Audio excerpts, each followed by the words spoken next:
नमस्कार दोस्तों, कैसे हैं आप? कैसी है आपकी पर्सनैलिटी? वैसे तो आज के इस युग में हर व्यक्ति पर्सनैलिटी में रहता है। एक बच्चे से लेकर के एक वृद्ध तक हर व्यक्ति अपनी पर्सनैलिटी में रहता है। तो क्यों ना आज हम इस पर्सनैलिटी को ही पढ़ लेते हैं। व्यक्तित्व। व्यक्तित्व है क्या? दोस्तों, शिक्षा का जो मुख्य उद्देश्य है वो व्यक्तित्व का विकास करना है। व्यक्तित्व के विकास में शारीरिक, मानसिक, नैतिक, आध्यात्मिक, चारित्रिक जैसे गुणों का विकास करना है। व्यक्तित्व जिसको अंग्रेजी में पर्सनैलिटी कहते हैं, और पर्सनैलिटी शब्द है, ये शब्द लैटिन भाषा के पर्सोना शब्द से बना है।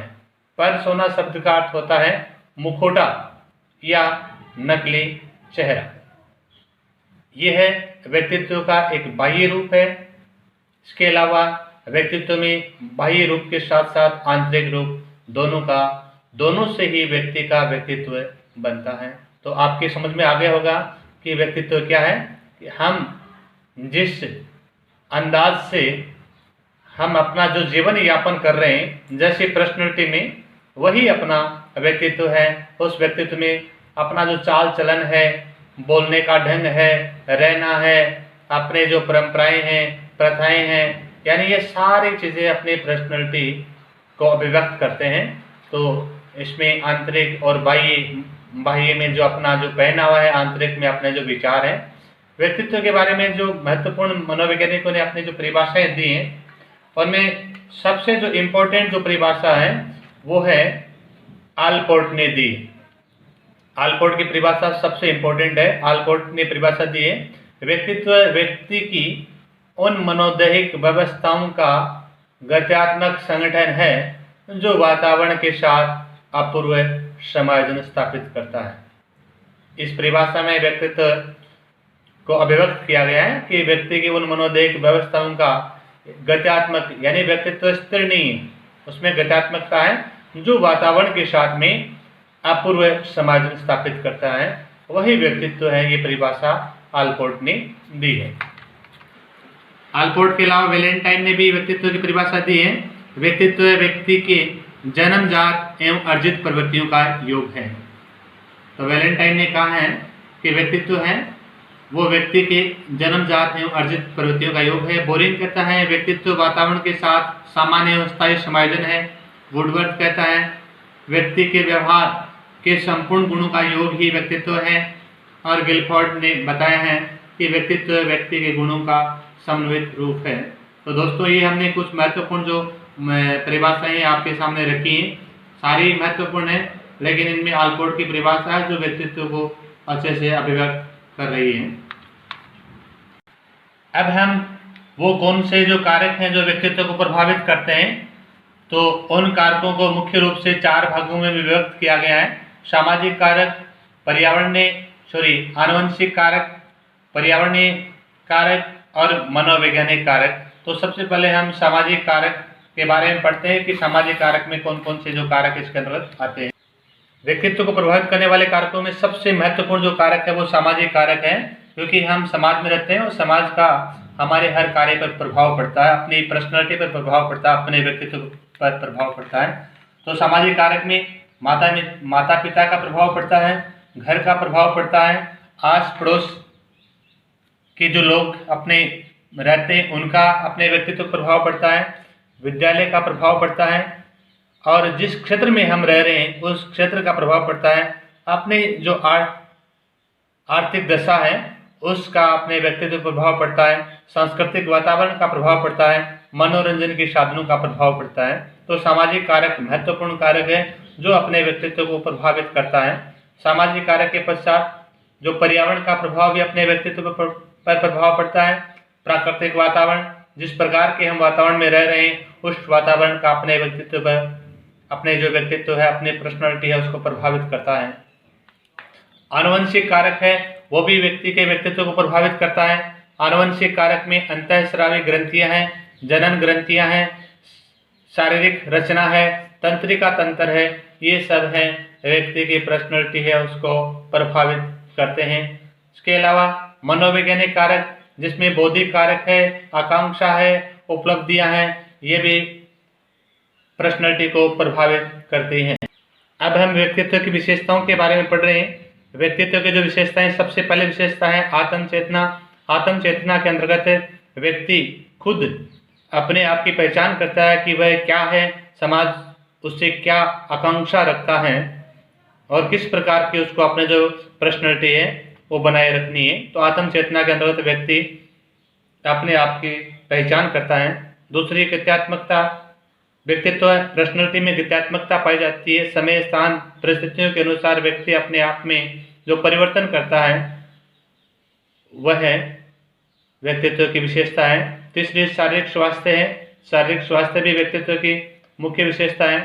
समायोजन शक्ति भी व्यक्तित्व की मुख्य विशेषता है, क्योंकि व्यक्ति अपनी पर्सनैलिटी को बनाए रखने के लिए जैसा उसको वातावरण मिलता है और उस वातावरण में लोग किस प्रकार से रहते हैं, उन लोगों की पर्सनैलिटी किस प्रकार की है और उन लोगों में अपने जो पर्सनैलिटी को किस प्रकार से डेवलप करना है, ये सब चीज़ें वह समायोजन के माध्यम से सीखता है। मानसिक स्वास्थ्य है, दृढ़ इच्छा शक्ति है, ये सब है व्यक्तित्व की जो विशेषताएं। अब हम व्यक्तित्व के सिद्धांत पढ़ रहे हैं, जिसमें सबसे पहला सिद्धांत है मनोविश्लेषण का सिद्धांत। मनोविश्लेषण का सिद्धांत इसके जनक है सिगमंड फ्राइड है। सिगमंड फ्राइड के मनोविश्लेषण का सिद्धांत है, इस सिद्धांत को क्लासिकी मनोविश्लेषण के नाम से भी जाना जाता है। क्लासिकी मनोविश्लेषण का सिद्धांत भी कहा जाता है। सिगमंड फ्राइड ने मनोविश्लेषण का सिद्धांत है उसको 3 भागों में विभक्त किया है। वो 3 भाग कौन कौन से हैं? व्यक्तित्व की संरचना, व्यक्तित्व में मूल प्रवृत्तियां या गति की, और जो तीसरा जो प्रकार है वो व्यक्तित्व का मनोलैंगिक विकास है। तो सबसे पहले हम व्यक्तित्व की संरचना पढ़ते हैं। सिगमंड फ्राइड ने व्यक्तित्व की संरचना के 2 उपागम बताए हैं। कौन कौन से? एक है पहला उपागम इन्होंने आकारात्मक उपागम बताया है। आकारात्मक या इसको मनोगतिकी उपागम के नाम से भी जाना जाता है। इसमें व्यक्तित्व के 3 स्तर हैं। 3 स्तर कौन कौन से हैं? पहला चेतन मन है, दूसरा अवचेतन है, तीसरा अचेतन है। सिगमंड फ्राइड ने एक बर्फ के टुकड़े से इसको अभिव्यक्त किया है कि पानी के अंदर तैरता हुआ बर्फ का टुकड़ा है, जिसका जो ऊपर का भाग है वह चेतन है और जो पानी की सतह पर है वो अवचेतन है और जो पानी के अंदर है वो है अचेतन है। यानी सिगमंड फ्राइड ने जो मन की तुलना है बर्फ के टुकड़े से की है कि मन में 3 प्रकार के तत्व पाए जाते हैं। चेतन है, ये है मन का 10% यानी 1/10 भाग है, वो चेतन मन कहलाता है। और चेतन मन ही एक वास्तविक मन है जो कर्तव्यों का पालन करता है, व्यक्ति सही गलत की पहचान करता है। सिगमंड फ्राइड ने चेतन का अर्थ व्यक्ति के वास्तविक जीवन से बताया है। अवचेतन या जिसको अर्धचेतन के नाम से भी जाना जाता है, जहाँ व्यक्ति जिसको याद रहता है लेकिन वह भूल जाता है, कहता है कि अमुक शब्द मेरे जीभ के नीचे ही पड़ा है, तो उसको अवचेतन या अर्धचेतन बताया है। और तीसरा जो मन का जो प्रकार है वो है अचेतन। इसे दमित इच्छाओं का भंडार, ये मन का सबसे बड़ा भाग है। 9/10 भाग यानी 90% भाग है वो अचेतन मन ही होता है। अचेतन में व्यक्ति की वो दमित इच्छाएं जिनकी पूर्ति नहीं की जा सकती है, उन्हें बलपूर्वक या समझा बुझा करके अचेतन मन में धकेल दिया जाता है। तो सिगमंड फ्राइड ने व्यक्तित्व की संरचना और जिसके 2 उपागम बताए हैं, पहला आकारात्मक उपागम या मनोगतिकी उपागम, जिसके इन्होंने 3 स्तर बताए हैं, चेतन, अर्धचेतन और अवचेतन। दूसरा गत्यात्मक उपागम या संरचनात्मक उपागम। गत्यात्मक उपागम या संरचनात्मक उपागम, सिगमंड फ्राइड ने व्यक्तित्व के 3 प्रकार बताए हैं, इड, ईगो, सुपर ईगो।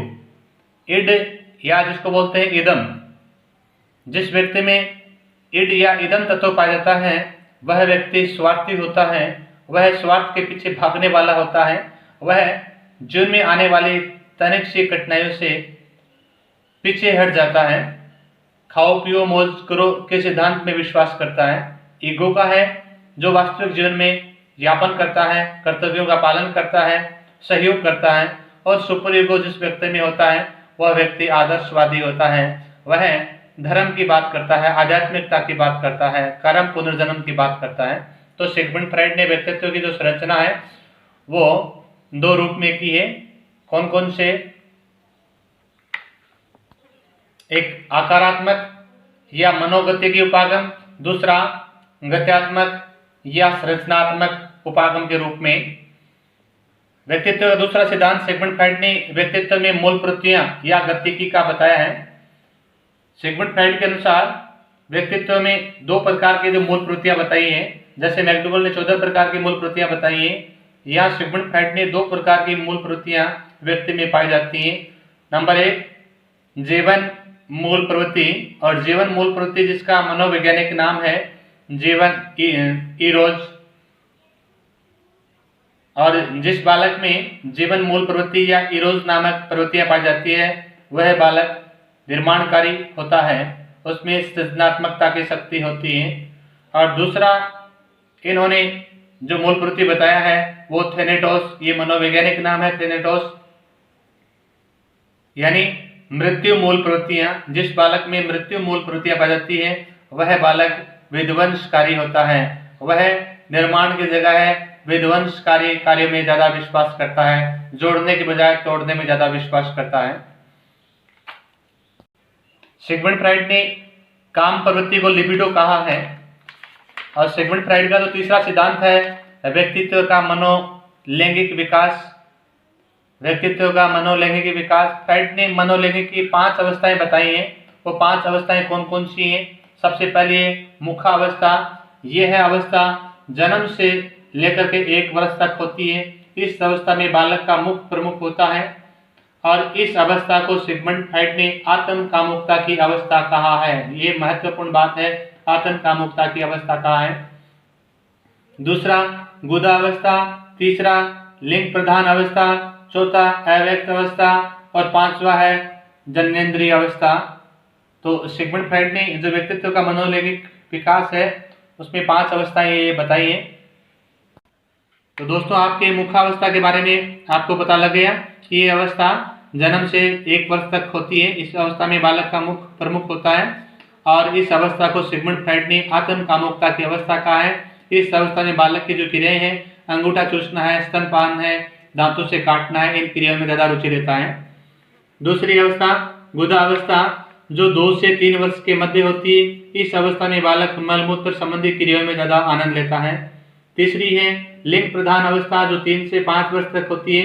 इस अवस्था में बालकों में 2 प्रकार की ग्रंथियों का विकास होता है। लड़कों में ओडिपस ग्रंथियों का विकास होता है और लड़कों में ओडिपस ग्रंथि की वजह से लड़के हैं वो अपने पिता की बजाय माता से अधिक स्नेह करते हैं, और जबकि लड़कियों में इलेक्ट्रा ग्रंथियों का विकास होता है जिसकी वजह से लड़कियां अपनी माता के बजाय पिता से अधिक स्नेह करती हैं।